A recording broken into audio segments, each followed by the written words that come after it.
দেখছি না।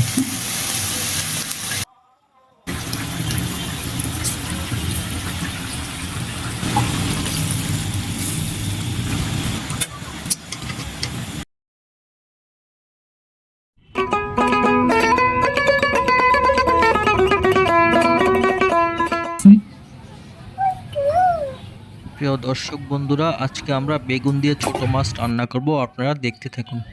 আমাদের এই ছোট মাছগুলো একটু সময় নিয়ে বাছতে হবে, কারণ এগুলো অনেক ছোট, একটু সময় বেশি লাগবে। এই জন্য আমরা মাছগুলো একটু সময় নিয়ে বেছে নেব। ময়লাগুলো আমরা, এই ময়লা থাকলে এগুলো তিতা লাগবে, এগুলো খাওয়া যাবে না।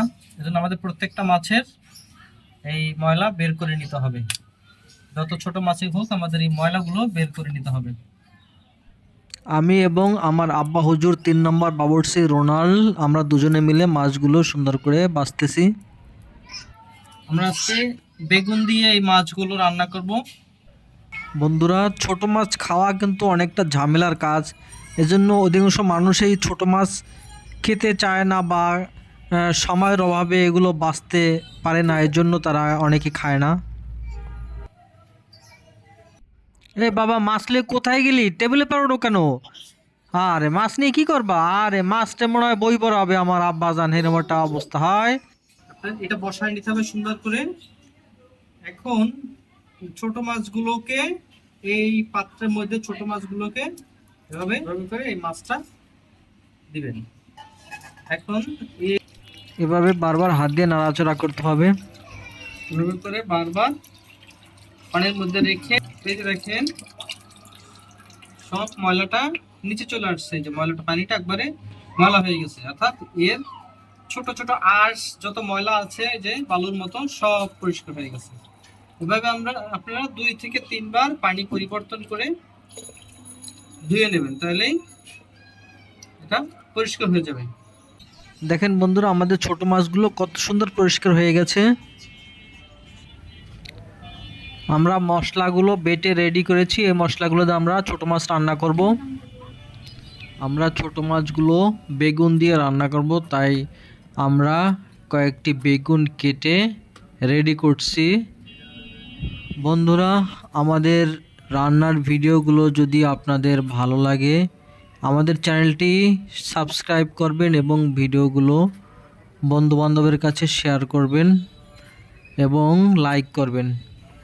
বন্ধুরা, আগে আমরা ছোট মাছগুলো সরষের তেল দিয়ে ভেজে নিব। বন্ধুরা, একটা বিষয় কি জানেন? সরষের তেল যার কাছেই কিনতে যাই, সবাই বলে ভাই এটা 1 নম্বর খাঁটি তেল। ওদের কথা বিশ্বাস না, তাই আমি একবারে মেশিন থেকে নিয়ে আসি তেল। দেখুন তেলের মেশিনটা।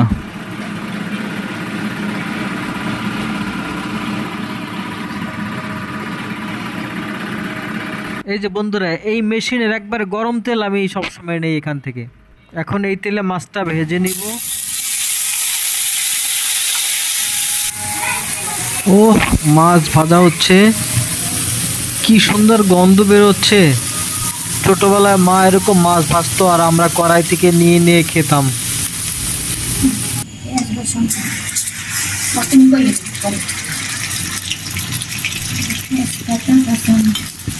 সরষের তেলে আমরা আদা রসুন বাটা এবং কাঁচামরিচ প্রথমে দিয়ে একটু নেড়ে চেড়ে নিলাম। সামান্য একটু পানি দিলাম যাতে মশলাটা পুড়ে না যায়।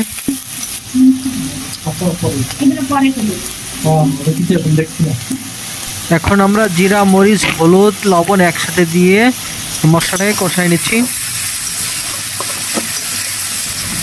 এখন কষানো মশলার সাথে বেগুন দিয়ে আমরা নাড়াচাড়া করব, মশলার সাথে যেন বেগুনটি ভালো মতো মিশে। এখন সামান্য একটু পানি দিয়ে দেবো যাতে বেগুনটা সিদ্ধ হয়। এখন একটু ঢেকে দিচ্ছি। ঢাকনা ওঠানোর পর আমরা আবার নাড়াচাড়া করব, আবার একটু ঢেকে দিব। এখন ভাজা গুঁড়া মাছগুলো আমরা বেগুনের উপর দিয়ে হালকা আস্তে আস্তে করে খুন্তি দিয়ে বেগুনের সাথে আমরা মাছগুলো মিশিয়ে আবার একটু ঢেকে দিব। এখন ঢাকনাটা আবার উঠিয়ে ফেললাম। ও কি সুন্দর সেন্ট বের হচ্ছে। এখন আমরা খুন্তি দিয়ে হালকা করে মাছটা একটু নাড়াচাড়া করে দেব। খেয়াল রাখবো মাছগুলো যাতে ভেঙে না যায়, ছোট মাছ তো ভেঙে যেতে পারে, এই জন্য আমরা হালকা হালকা করে নাড়াচাড়া করব। ঝোল শুকিয়ে আসছে, নামানোর সময় হয়ে গেছে। আমরা এখন মাছগুলো একটা বাটিতে নামিয়ে ফেলছি। বন্ধুরা, আমাদের ছোট মাছ বেগুন দিয়ে রান্না শেষ। দেখেন দেখতে কত সুন্দর লাগছে, অবশ্যই খেতে অনেক মজা হবে। শেষ পর্যন্ত দেখুন, আমরা মাছগুলো খাবো। বন্ধুরা, আবার মনে করিয়ে দিচ্ছি, আমাদের ভিডিওগুলো লাইক করবেন, শেয়ার করবেন এবং আমাদের চ্যানেলটি অবশ্যই সাবস্ক্রাইব করে অল নোটিফিকেশন বেলটি অন করে দেবেন। তাহলে আমরা যখনই কোনো ভিডিও আপলোড দেবো আপনাদের মোবাইলে অটোমেটিক চলে যাবে। দেখি বন্ধুরা এখন খেয়ে কেমন হয়েছে।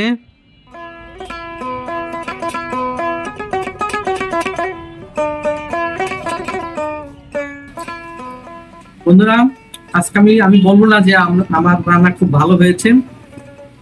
আপনারা কমেন্ট করবেন কারণ এইভাবে রান্না বান্না করে কেমন হয়েছে। আমরা যেভাবে রান্না বান্না করছি এভাবে এই প্রসেসে আপনারা রান্না বান্না করে খেয়ে আমাদের কমেন্টে জানাবেন। যদি ভিডিওটা ভালো লেগে থাকে তাহলে ভিডিওটি শেয়ার করবেন এবং কমেন্ট করবেন এবং আমাদের চ্যানেলটি সাবস্ক্রাইব করবেন। থ্যাংক ইউ বন্ধুরা।